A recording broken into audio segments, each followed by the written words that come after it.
श्री गणेशाय नमः। आप सभी को हमारी ओर से आश्विन मास संकष्टी गणेश चतुर्थी व्रत की ढेर सारी शुभकामनाएं। आइए आज सुनते हैं संकष्टी गणेश चतुर्थी व्रत कथा। इस साल आश्विन मास की संकष्टी गणेश चतुर्थी का व्रत 2 अक्टूबर दिन सोमवार को रखा जा रहा है। ऐसी मान्यता है कि आश्विन मास संकष्टी गणेश चतुर्थी का व्रत रखने से भगवान श्री गणेश की असीम कृपा प्राप्त होती है।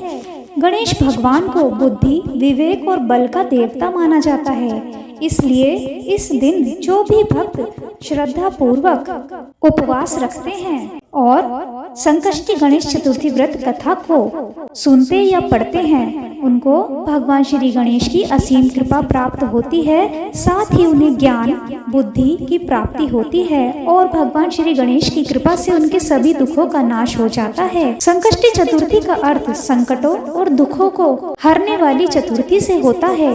इसलिए भक्त अपने दुखों को हरने के लिए इस दिन व्रत करते हैं और श्री गणेश की पूजा आराधना करते हैं। तो आइए शुरू करते हैं आश्विन मास संकष्टी गणेश चतुर्थी व्रत कथा शुरू करने से पहले मेरा आप सभी से निवेदन है कि वीडियो को लाइक जरूर कर दीजिए और कमेंट बॉक्स में जय श्री गणेश जरूर लिखिए, जिससे संपूर्ण व्रत कथा सुनने का फल आप सभी को अतिशीघ्र ही प्राप्त हो जाए और भगवान श्री गणेश की कृपा से आपकी सभी मनोकामनाएं जल्द ही पूरी हो जाएं। तो आइए शुरू करते हैं संकष्टी गणेश चतुर्थी की यह पावन कथा। कृपया कथा को श्रद्धा पूर्वक और विश्वास के साथ शुरू से अंत तक जरूर सुने। युधिष्ठिर ने भगवान से पूछा, हे कृष्ण जी, मैंने सुना है कि आश्विन कृष्ण चतुर्थी को संकटा चतुर्थी भी कहते हैं। हे जगदीश्वर, आप कृपा करके मुझसे विस्तार पूर्वक इस कथा का श्रवण कराइए। भगवान श्री कृष्ण जी ने उत्तर में कहा कि प्राचीन काल में यही प्रश्न पार्वती जी ने गणेश जी से किया था कि हे देव, आश्विन मास में किस प्रकार गणेश जी की पूजा की जाती है और इसे करने से क्या फल मिलता है।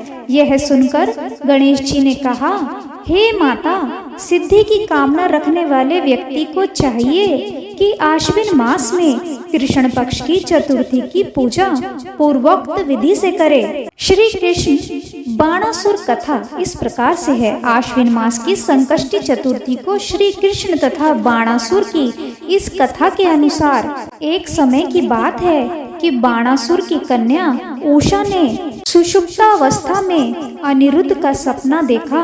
अनिरुद्ध के विरह से वह इतनी अभिलाषी हो गई कि उसके चित्त को किसी भी प्रकार से शांति नहीं मिल रही थी। उसने अपनी सहेली चित्रलेखा से त्रिभुवन के संपूर्ण प्राणियों के चित्र बनवाए।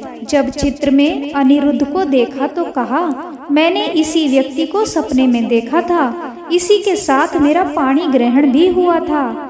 हे सखी, यह व्यक्ति जहाँ कहीं भी मिल सके ढूंढ लाओ, अन्यथा इसके वियोग में मैं अपने प्राण छोड़ दूंगी।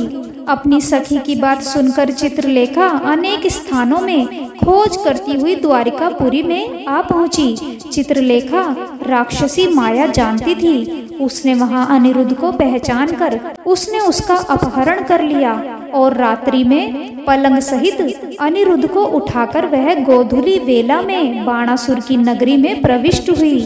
इधर प्रद्युम्न को पुत्र शोक के कारण असाध्य रोग से ग्रसित होना पड़ा।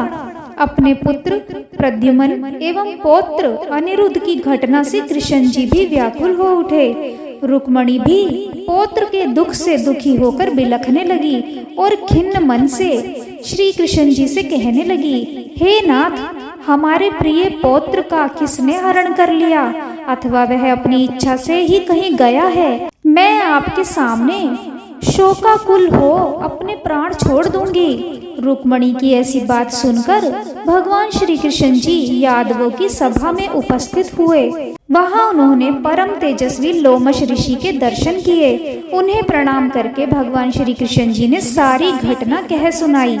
श्री कृष्ण जी ने लोमश ऋषि से पूछा कि हे मुनिवर, हमारे पौत्र को कौन ले गया? वह कहीं स्वयं तो नहीं चला गया है? हमारे बुद्धिमान पौत्र का किसने अपहरण कर लिया? यह बात मैं नहीं जानता हूँ। उसकी माता पुत्र वियोग के कारण बहुत दुखी हैं। कृष्ण जी की बात सुनकर लोमश मुनि ने कहा, हे कृष्ण, बाणासुर की कन्या उषा की सहेली चित्रलेखा ने आपके पौत्र का अपहरण किया है और उसे बाणासुर के महल में छिपा के रखा है। यह बात नारद जी ने बताई है। आप आश्विन मास के कृष्ण पक्ष की चतुर्थी संकटा का अनुष्ठान कीजिए। इस व्रत के करने से आपका पौत्र अवश्य ही आ जाएगा। ऐसा सुनकर मुनिवर वन में चले गए।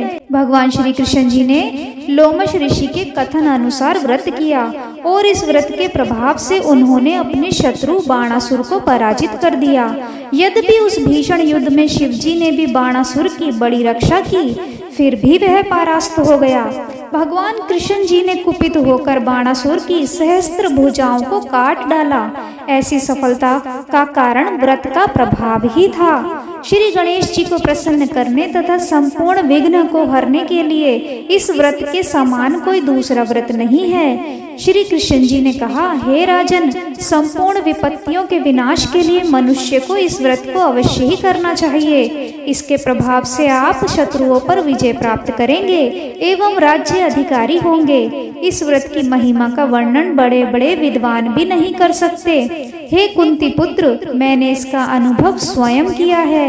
यह मैं आपसे सत्य कह रहा हूँ। बोलिए जय हो श्री गणेश भगवान की जय। तो यह थी आश्विन मास में सुनी जाने वाली संकष्टी गणेश चतुर्थी व्रत कथा। कथा पूरी सुनने के लिए आप सभी का बहुत बहुत धन्यवाद।